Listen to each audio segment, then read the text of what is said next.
that adds. Yeah, g'day. Well, look, welcome very much, and thank you for everyone who's tuning in on what is the most extraordinary day here in Parliament.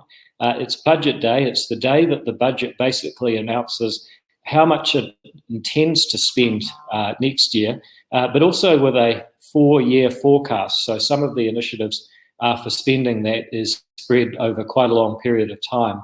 And when you add it all up, what today's budget basically said is that they're going to increase government spending by about 15 billion a year. The tax revenues are going to go down.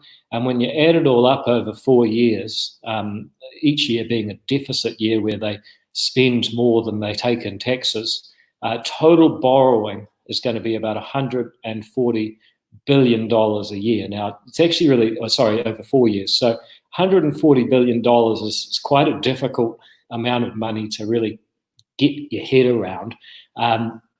One of the former ACT leaders, Rodney Hyde, used to say that if you get a $100 note and then you stack another 10,000 of them, that's about a metre high.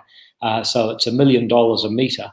So $1 billion, 1,000 million, that's a kilometre of $100 notes stacked on top of each other. And if you want to get to $140 billion, that's 140 kilometres high pile of $100 New Zealand notes. That's what the government has committed to borrowing today. I've never been sure, to be honest, if it's easier to imagine $140 billion or a 140 kilometre pile of $100 notes. Another way to put it is that if you divide it by the number of households in New Zealand, it's like every household adding $70,000 of borrowing that at some point in the future will have to be paid off in additional taxes. So one of the interesting things about today's budget is that the government hasn't said that they want to increase taxes, and they're certainly, I suspect, not going to talk about that before the election. But one thing they have done today is almost certainly committed New Zealand to more tax increases if they want their levels of spending to continue. That's kind of the first point, is that the amount of expenditure and borrowing is absolutely enormous. Then you go a little bit further in and you look at 20 billion of that expenditure hasn't really been put towards any particular thing. So what you've got is a huge slush fund where there's possibilities like helicopter money, who knows what sort of low quality expenditure and transfers they might decide to put in place before the election. And what we've really done, in my view, is gone back to the era of Robert Muldoon, when Wellington looked a little bit like the picture that seems to be in my office, and the government basically ran up inflation, ran up the monetary printing presses, ran up borrowing before an election, and then figured out how to deal with it after they'd won. We haven't had that for the last 30 years. Governments from both sides, in fairness, have been pretty responsible.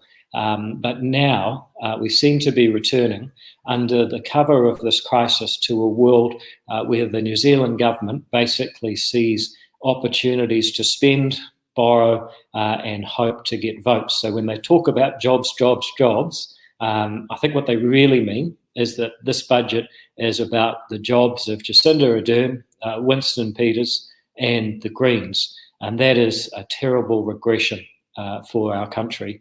Then you come to what they're spending on, and the quality of spending is incredibly low. So you've got things like $1 billion, which I called in Parliament today the Barry Crump Fund. They reckon they're going to have 11,000 people going out into the countryside doing what they call environmental projects. So some of them are going to be planting pine trees. Some of them are going to be stripping out wilding pines. So it's not clear if we're going to end up with more or less pine trees in New Zealand by the end of this. Some of them are going to go and cull wallabies, which have had a massive outbreak. Why? Because since the ban on centrefire semi-automatic rifles last year, it's become much more difficult to control wallaby populations in farms, particularly in the South Island. I don't know if they're going to be able to shoot these wallabies with guns the government's prohibited, but my bet at this point is not on the pine trees, but actually the wallabies. The people who are really getting shot here, of course, is the taxpayer. Then you've got $4.5 billion for trains and ferries. That's obviously a sop to the New Zealand First Party. What's incredible about that is that rail isn't making money. And usually when something's not making money, the thing to do is to stop throwing good money after bad. But the proposition from this government is actually to put more money into a technology that people are saying they don't want to use. That's why it's losing money. Then you've got $5 billion for Kāinga Ora to introduce another 8,000 homes being built by the government. I'm calling this Kiwi Build 2. Remember, the government's Kiwi Build program ended up in 0.3% of the planned homes being built. Some people might have learnt from that experience, but of course this government is spending other people's money, and even money that's nobody's for now because they've borrowed it and will be paid back by future taxpayers. So they've totally let go of any kind of fiscal responsibility. That's the bad side.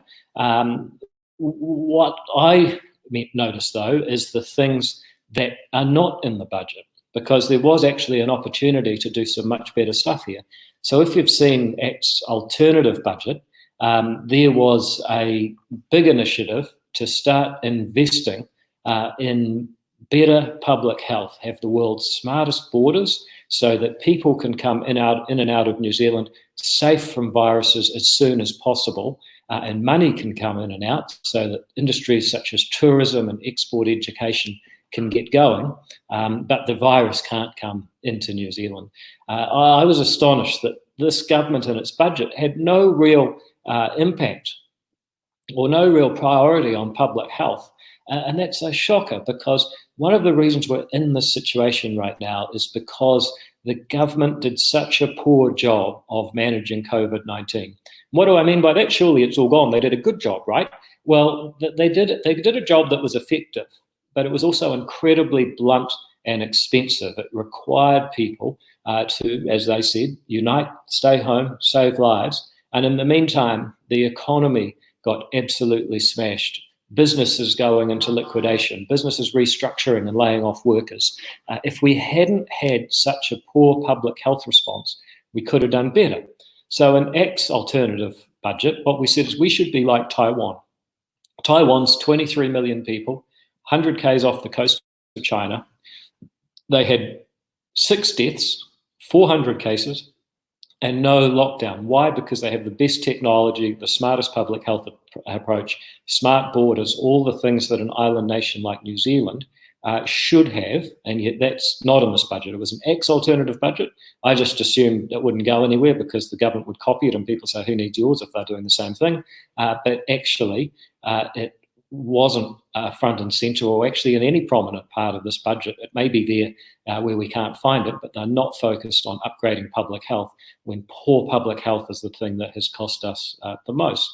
The next thing that's not in there is any kind of tax cuts. ACT actually proposed to stimulate the economy by cutting GST to 10% for a year. That'd put $6 billion circulating around between consumers and businesses because they wouldn't have to pay so much GST, and that would have been a real boon to a lot of businesses that are suffering. We also proposed a broad middle-class tax cut that would have got us to the stage where people earning up to 70 grand pay no more than 17.5%. And again, that's $2 or $3 billion a year going into the economy that people can spend, save, invest, do whatever they prefer to get the economy going again.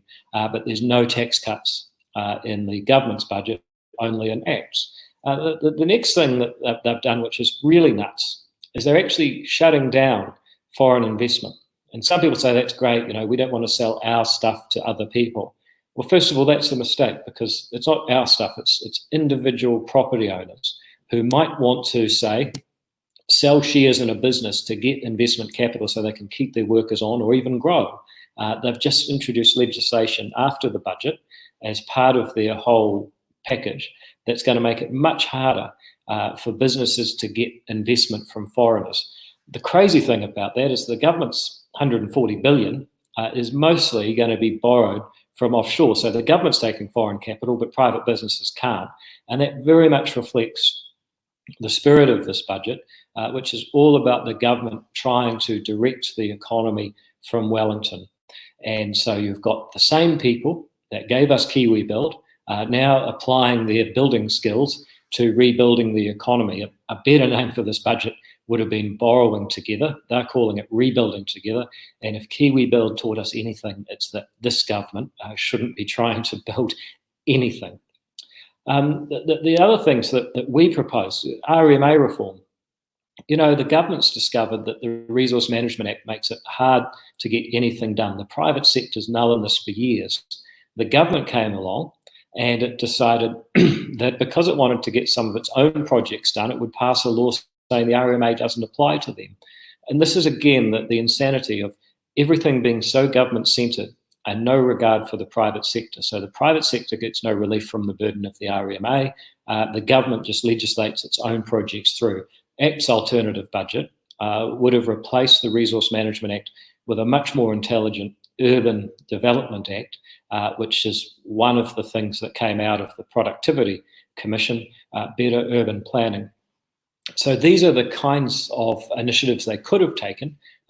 Cut red tape and regulation, open up to more investment so businesses can get capital they're so desperate for right now, cut taxes and have a private sector-led economy. But perhaps one of the biggest things that we didn't see is a plan to balance the budget. And if you look at ACT's alternative budget, we've just done the numbers now that Treasury's given a new forecast. And I think I can get it up on the screen here. This is the difference between what we're proposing and what they're proposing. So you see at the moment, no matter who's in charge, you're going to have a big, almost $30 billion deficit in the year from June 2020 to June 2021. Then the next year, so middle of 21 to middle of 22, we're talking about borrowing about 13 billion. They're still talking about borrowing nearly 30 billion. And then in the next year, through to the middle of 2023, ACT's plan actually takes us back to a surplus and starts paying off debt. Their plan still has them borrowing over $15 billion. And even in 2024, Labor's plan still has the taxpayer borrowing money they're going to have to pay back in the future. By 2024, with ACT's plan, we'd actually run a $15 billion surplus, and that opens up all sorts of options, such as cutting tax or investing more in health and education, investing more in infrastructure, the kinds of things that New Zealand's going to need. When you add up 4 years of difference between our plan, as you see, the government there borrowing about 110 billion, ACT borrowing about 50 billion. So we would save the taxpayers $60 billion with our plan. That's perhaps the biggest thing that comes out of this budget, is that we are going to borrow money to an extent that will make student loans look like a minor problem. We're going to borrow on behalf of every single New Zealander about $25,000 that you'll have to pay back through your tax. So that's the long and the short of it. We had the option for an economy that was led by the private sector, that was open to foreign investment, that had a government reprioritising its spending and actually cutting taxes while balancing the budget. But instead, we've got the people that gave us Kiwi Build trying to rebuild the entire economy. That's probably enough of a start from me, but I thought we might go to some of the questions that we've got. I thank you for Bradley for saying I have my head screwed on. That's something I am for. And then Matthew Morden, good job. Well, thank you. That's really kind. Then we've got, let's see, Richard McDonald, the Ministry of Health was a disaster from the top down. Well, I agree with that. And he said he's got experiences of calling the Ministry of Health on day 12, and they told him he's out of quarantine, even though it was 14 days. Few people asking about the Barry Crump comments. That's absolutely important to the commentary around this whole budget. The important thing is that you got to have a bit of fun, because if you didn't laugh, you'd cry through this thing. And so I said the Barry Crump Fund is where you've got the government planning to spend $1 billion sending people to go bush, just like Crumpy used to. Only difference is we're no longer in the 1960s. I've got a few people complaining or complimenting my haircut.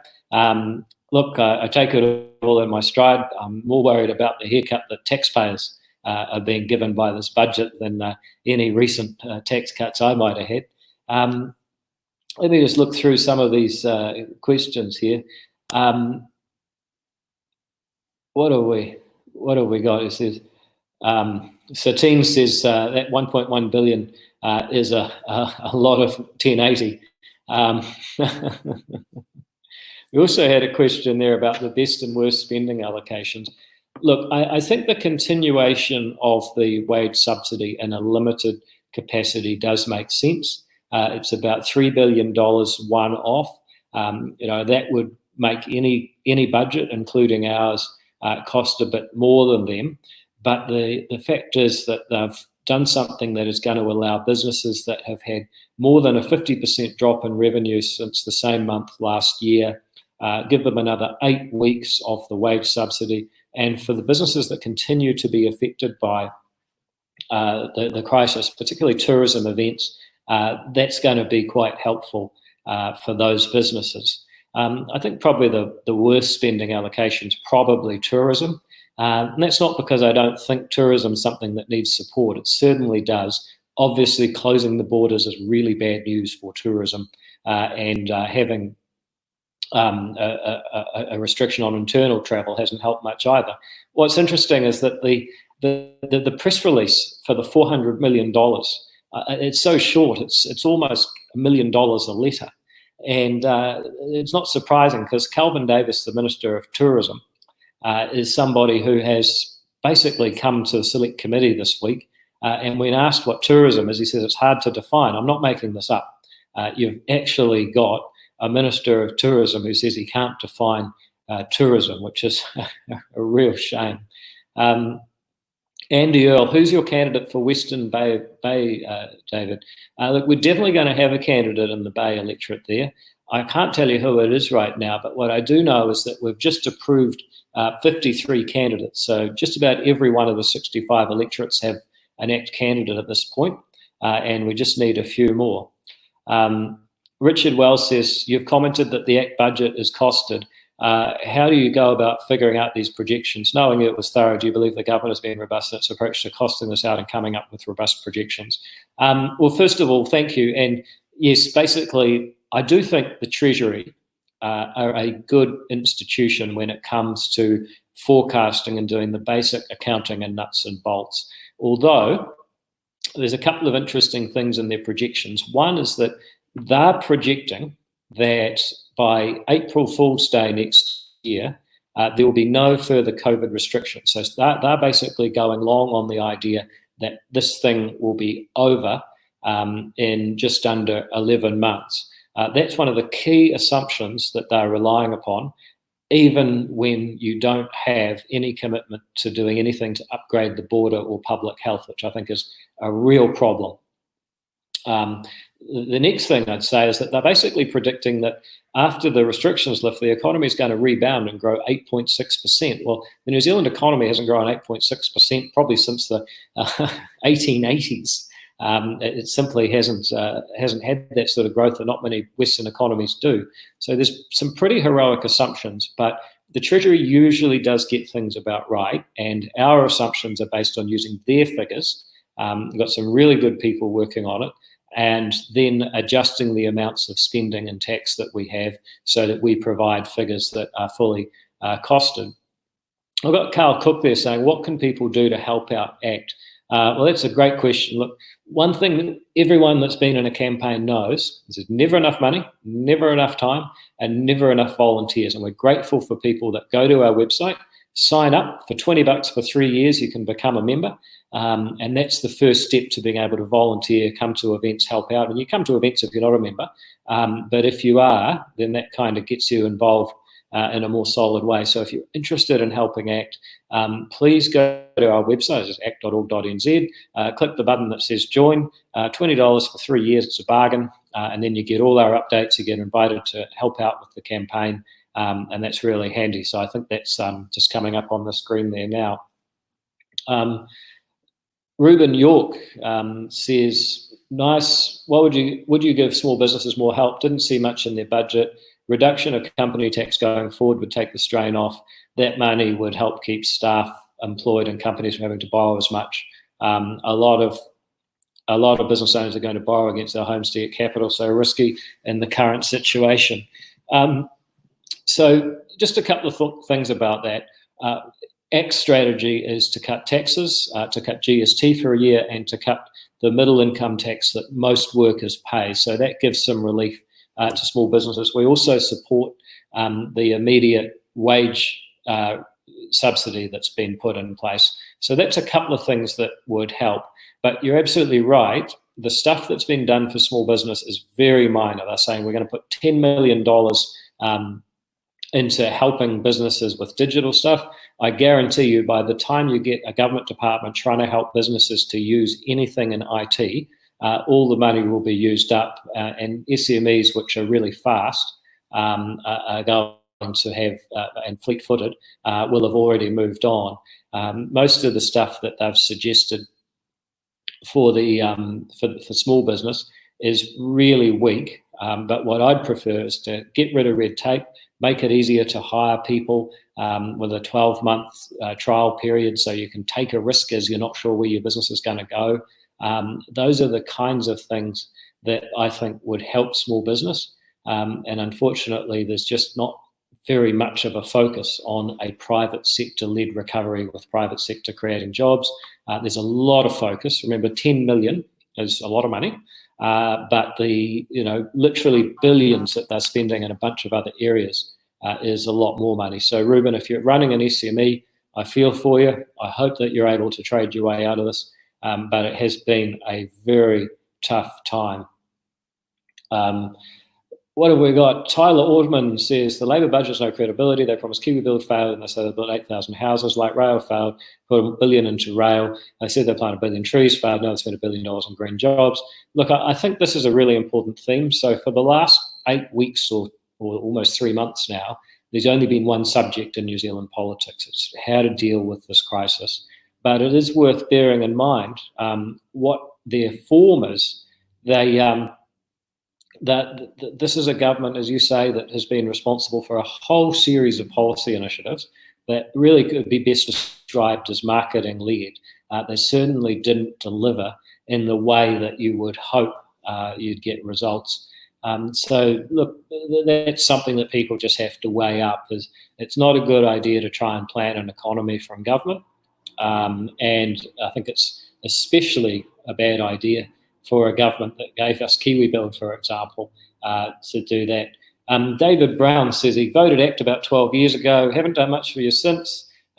You're lucky that both Labor and National are making you look like a genius. Well, David, look, ACT voters have one of the highest turnovers because they're free-thinking, individualistic people. But we always say to people that are of an independent mind, that we have been consistent at standing up for free speech, free markets, private property rights. And if you are of that inclination, then it's pretty simple. United we stand, divided we fall. There's lots of parties out there that want to tax you more, take your property, regulate you, and generally make life difficult in the pursuit of votes. If you can't see your way to supporting us, then in a way you're letting everyone that's a free thinker down, because we'll be all the weaker if we're divided. So I hope that we can earn your vote back. We're certainly working very hard to do it. Heidi Bland says, would you look at all the companies who make an industry out of health and safety? A lot hoops to jump through just to win a contract, let alone show compliance, being too expensive for business. Would you keep WorkSafe or overhaul it? Look, I think there's always going to be some, and it's changed its name. It used to be OSH, over the years, but there's always going to be some sort of entity to police the health and safety laws, and there's always going to be health and safety laws. So, we're not promising to get rid of that. I don't think anyone can promise that. What I would say is that the discipline around regulation making has been far too lax. Successive governments haven't done proper regulatory impact analysis. ACT's policy is to have a regulatory constitution that requires cost-benefit analysis on every regulation. So a lot of the stuff that they're putting you through would be reviewed. Every law would be reviewed at least once every 10 years, and every new law would be subject to cost-benefit analysis, because politicians find it far too easy to put additional rules on you. You pay the cost and they get the votes. We saw it after the terrible tragedy on the West Coast with the mining, and one of the results of that is that we got this new Health and Safety at Work Act law, which has put far too much compliance burden on businesses, in my view. So certainly we need to do that better. David Brown, quick question. Do you take bribes for favours from Chinese party frontmen?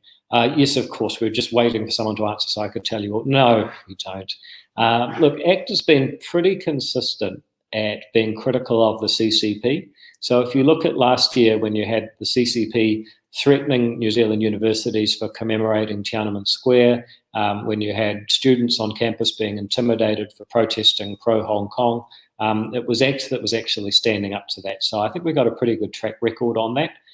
One thing I found really interesting is that while I've got a lot of Chinese voters in the Epsom electorate, about 17%, I've actually got more support since being critical of the CCP, because a lot of people from China are more worried about the CCP than perhaps any of us are, and perhaps because they know a bit more about it. So Mike Adamson says, have you considered contending this election as a main contender party rather than a minor party with the right? Aim for 10% numbers. Mike, that's exactly what we're doing, and I'm astonished every day at the number of people that are writing to us, coming to our website, joining up, giving us money. We know we've gone from about 1% last year to 3 or 4% this year, and the election is when most of the movement and votes happen. So I don't think it's out of the question that we end up being 10%. John O'Steele says, what do you think about foreign investment in the recovery? Do you think the protectionist trend we're starting some Western democracies pre-COVID will strengthen? Yeah, I do. And I think this is one of the most critical things there is. We have to decide if we want to be a first world country where we actually see it as a point of pride that people around the world who have saved up their money say, I'm going to invest in New Zealand because it's a great place. They're smart people. My property rights are safe. They're civilized. If I invest there, I can make some money. What that means is that we actually get more people trying to invest, and the more people that want to invest in New Zealand, the lower interest rates we pay, and that means that we can actually get less money going overseas, ironically, and it means that we can grow businesses faster and have more interesting jobs. You also get a lot of knowledge from foreign direct investment, because sometimes the investor might know a thing or two about the business they're investing in. So we've got to decide, do we want to sort of become the new Fiji, the largest group of Pacific Islands? Nice place, but a bit backward. Or do we want to be part and actually a leader in the modern world that people see as a destination? Jan Hutchison says, look at the Epoch Times. I certainly do. Thank you, Ben, for signing up. We really appreciate people signing up to our website. Jan, I know people from the Epoch Times. One of the local journalists in Auckland, we're in contact with her, and it's really helpful. Richard McDonald said the Christ College students thought you were very cool. I think that's a good thing. How many racetracks would ACT build? More than the 2 promised by New Zealand First. Let's just talk about the issue of racing. I think what needs to happen in racing is we need to stand up for property rights, not try and take the property rights off clubs that have built them up over years and years. We say, look, you have the right to your track, and you have the right to the money that people bet on your races. That's what you do after that is up to you. I suspect that some tracks might decide they can't make a go of it and close. Others would make a lot of money and invest. But it's not the job of government to be investing in horse racing.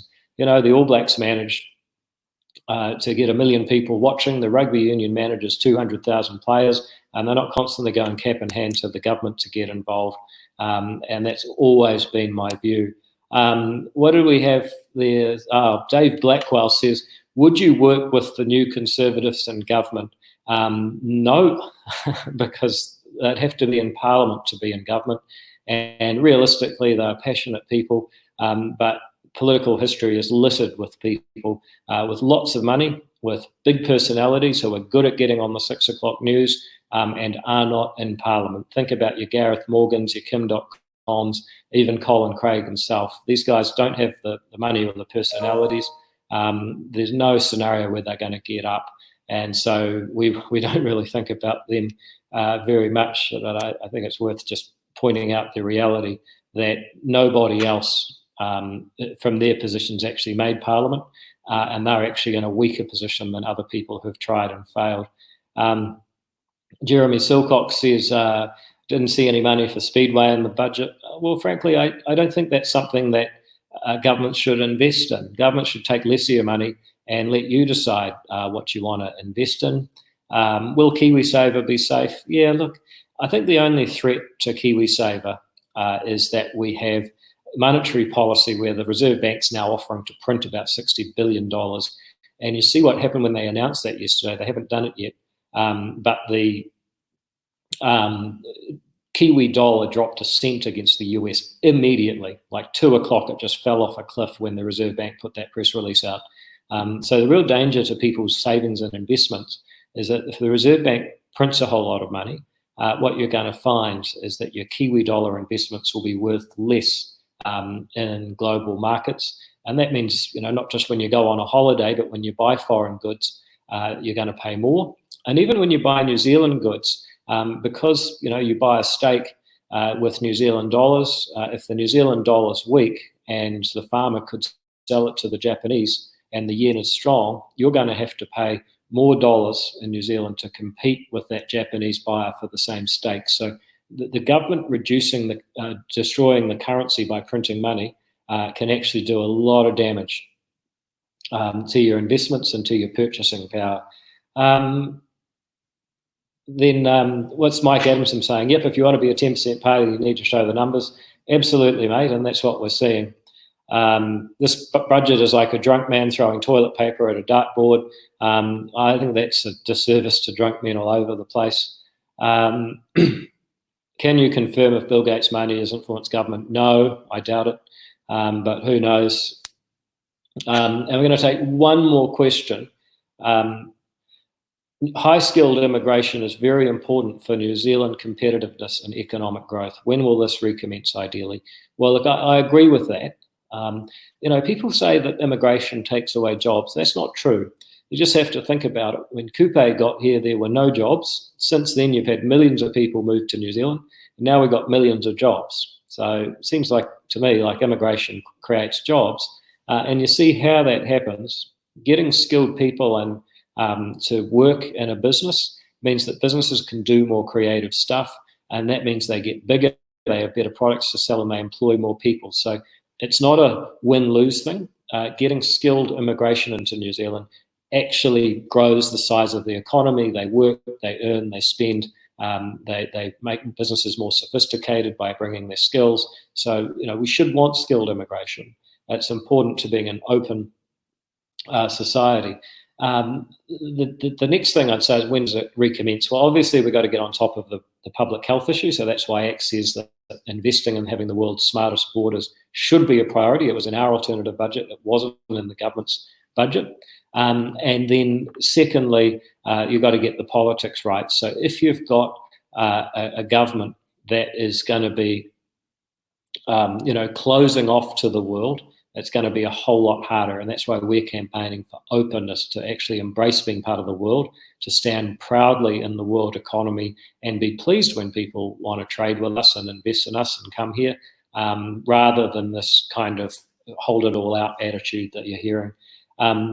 Final question, Jim Fisher, you're close to getting my party vote, David. Well, Jim, we're going to work hard for your vote. I need to know who else will be in the team. All I'd say to you is we got 53 candidates, and the process of ranking them is yet to begin. So I can't tell you who's likely to be in that top 5 or 10, but because the party's got to go through that process, and it wouldn't be fair if I started saying who it was, because then people would say, oh, it's pre-decided, blah, blah, blah. But there's going to be some people that really impress you. people you might not have expected, and people with some really good backstories and skills. So I know that sounds like a cop-out, but it is something that we're working on, and you'll know well before the election. So if you're deciding how to vote based on what our team's like, then you'll have all the information you need well before you decide who to vote for.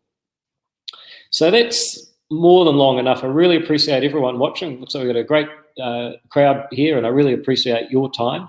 I won't go on and take up any more of it. Really appreciate the questions. We had a really good back and forth here. But what I would say is that we're now 129 days from the election, and we're serious about growing ACT and getting a bigger presence for our ideas in the next Parliament. If you want to be part of that, this is the time in the 3-year cycle when all the power's with you. You can choose to join ACT, you can choose to donate, you can choose to give your party vote to us and influence the outcome. So please consider going to our website, check out more of our policies, check out our alternative budget, or if you're in a hurry, just join and back us if you like our basic values. Thanks a lot. Hope everyone has a great night.